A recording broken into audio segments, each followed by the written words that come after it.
রাতে তো কালীবাড়িতে ঢুকে গেছি আমরা আগের পার্টে যেমনটা দেখলে। আর এখানে আগের ব্যাচের যেটা পুজো ছিল সেটা কমপ্লিট হয়ে গেল, এবার মাসিরা ঢুকছে। এখানকার পুজোর প্রসেসটা আমি আগেই বললাম যে খুব ভালো লেগেছে। তো মাসিরা এখানে ঢুকে গেছে, মাসিরা ওই সাইডটায় বসেছে, আমি আর ঢুকিনি। আর এখানে খুব সুন্দর করে পুজো আমি দেখলাম, এমন কোনো ভিড় ছিল না সেদিন।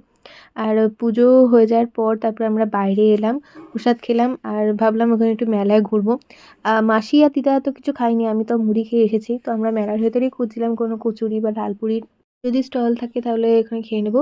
অবভিয়াসলি পেয়েও গেছিলাম, কিন্তু ওটা লুচি ছিল। কিন্তু তার আগে গেছিলাম আমরা এই বিলের ধারে, এটা বিলও বলে আমার ঠিক মনে পড়ছে না, কিন্তু এর মধ্যে থেকেই মা কালী উঠে এসেছিলেন। তো যারা জানো তারা একটু কমেন্ট করে বলো। আর তারপরে আমরা গিয়েছিলাম এই ডালপুরিটা। আর দেবের ফ্যানরা প্লিজ অফেন্ড হও না, আমি জানতাম না এখানে দেবের ছবি দেওয়া আছে। যাই হোক, তারপরে আমরা মেলা ঘুরতে বেরিয়ে পড়লাম। আর আমি এখান থেকে কিছু অ্যাস্থেটিক্স ক্লিপস নিলাম, কিন্তু আমার এখানে লস হয়ে গেল, কারণ এর পরের একটা স্টলে ছিল যেটাতে অনেক কম দামের ক্লিপসগুলো ছিল, ওরকম সেম টু সেম আর ওর থেকে বেটারও ছিল। আমি একটা ব্যাগও নিয়েছি, সেটা আমি পরে দেখাবো। আর ওখান থেকে বেরিয়ে পড়লাম, আমাদের এক আত্মীয়র বাড়ি গেছিলাম আর আমার দিদি হচ্ছে।